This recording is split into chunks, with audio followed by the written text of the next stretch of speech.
Whole foods versus ultra-processed foods and what you really need to know.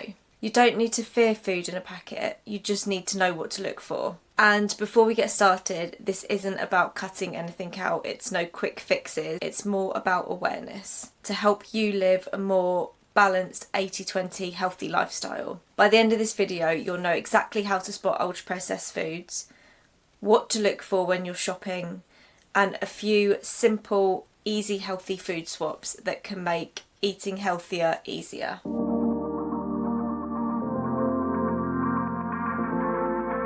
What are ultra-processed foods, or UPFs?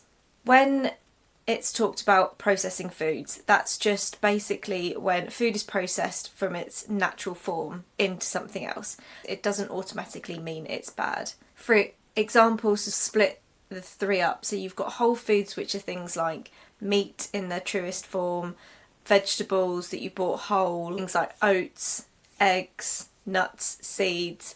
All of these things would be classed as whole foods.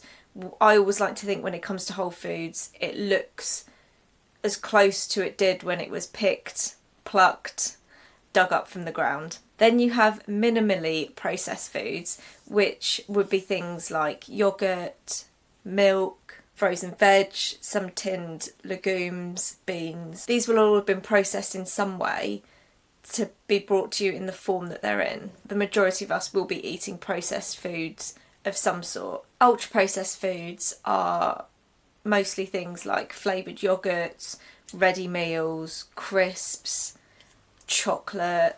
And you'll also find that with ultra processed foods, a lot of the stuff within that will be made from ingredients that aren't actually real food and a lot of added sugars.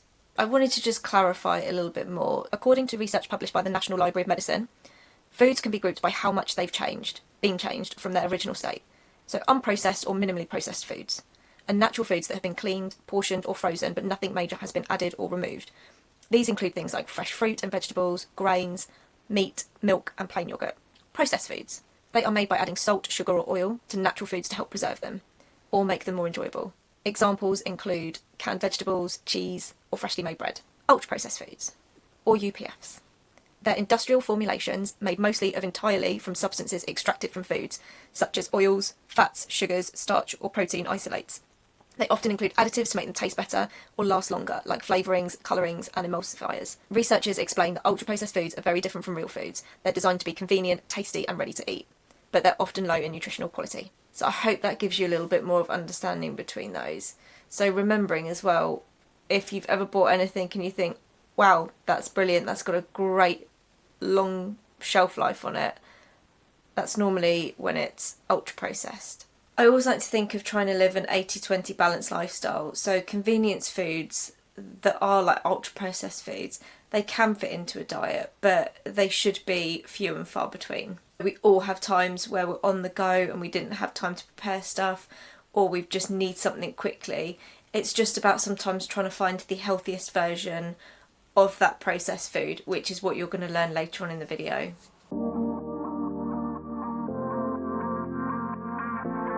Why you don't need to fear ultra processed foods. Traditional ultra processed foods are fine and they can fit into a healthy diet. I like to think of my diet and lifestyle as 80-20. 80% of the time I'm eating the foods that are great for my body, and 20% of the time is sometimes convenience or things that I know aren't so great for my body but that I just fancy, like whether it's ice cream or crisps or some chocolate. The real issue is when it comes to over-reliance, and this is sometimes what is happening with a lot of people these days, because ultra-processed foods can be cheaper, they can also just be quick and easy, and it's easy to over-rely on them. I still very much incorporate a protein bar sometimes if I want to increase my protein for the day, or if I'm fancying a little bit of chocolate. For me personally, I feel like I'd rather have a protein bar that's got a little bit more to it and sustenance to it than just having a chocolate bar. If I'm out travelling, I try and pick some of the best convenience foods. I'll teach you what my tricks are when I'm out and about or if I'm travelling, as to try and find the healthiest version. There's also times when you just really are tired or can't be bothered, or you're really short on time but you need something to eat, and sometimes that's when convenience food can come in. But it's very few and far between, and it's something that you just really need to just find a balance with. It's nothing to fear. This is a bit of research from why ultra-processed foods are considered unhealthy. So according to Harvard Health Publishing, ultra-processed foods are often linked to poor health because of how they're made and what they contain. These foods are usually high in added sugars, unhealthy fats and refined carbohydrates, and low in fibre, protein, vitamins and minerals. This combination makes them easy to overeat but not very filling, which can lead to taking in more calories than your body needs. They tend to cause blood sugar spikes and crashes, which can affect energy levels and appetite. The article from Harvard Health Publishing also explains that studies have connected diets high in ultra-processed foods with an increased risk of obesity, heart disease, diabetes. Another concern is that many ultra-processed foods are designed to be hyperpalatable, meaning they trigger reward centres in the brain, which often makes people crave them more often. So while an occasional processed food isn't harmful, eating too many ultra-processed foods regularly can crowd out more nutritious whole foods and increase long-term health risks. I hope that sort of helps you understand a bit on why ultra-processed foods can be bad for you and why it's best to minimalise them as much as possible without being scared. Because at the end of the day, our lifestyles aren't just about food. It's also, not only is it what the food we're putting into our body, but it's also our lifestyles, as in movement, regular movement, stresses, everything like that. There's a lot that comes down to what can make us sick and what can make us ill, and where our bodies are lacking in energy. Doesn't always just come down to food. There can be a lot of factors in play. I try and think of the 80-20 as 80% of the foods that my body really needs and 20% of foods that make life enjoyable. It's all about consistency and just being aware of what you're putting into your body. The most important thing when you're buying packaged food. So one of my first things I always check when I'm buying packaged food is I ignore what is on the front of the label and I turn it around and read the ingredients myself. So when it comes to ingredients, less is better. So there is 5 ingredients or less is really good to aim for. But if you're reading the ingredients, less is better. And also, do you recognise the name of everything that is in that item of food? If there's anything you can't pronounce, anything that you don't recognise, then it's not likely to be a food. It's not likely to be a real food ingredient. In the UK, there's a traffic light system on the front packet of packaged foods.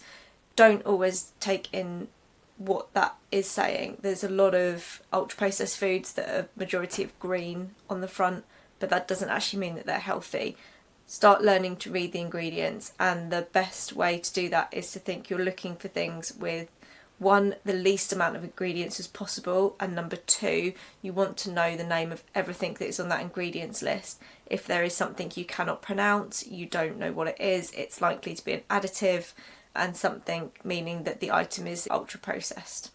Don't forget as well that sugar can come under a lot of different names. It's not just always straightforward sugar, it's syrups, and anything that ends in ose, maltose, dextrose, that's a form of sugar. So make sure to check for these items. Anything that says natural flavourings is often not, and look out for vegetable oils that are used in the ingredients. The truth is always on the back under the ingredients, so make sure to always check the label. And another tip is that with the ingredients is when you're reading it, remember that what is listed first, and all the way through they list it from the amount that is in that. So what is listed first, there is the majority of that within that item, and then it goes down through what the percentage is basically from there. So if you're picking up an item that has an additive or sugar as the first ingredient, that is what the majority of that item is made up of.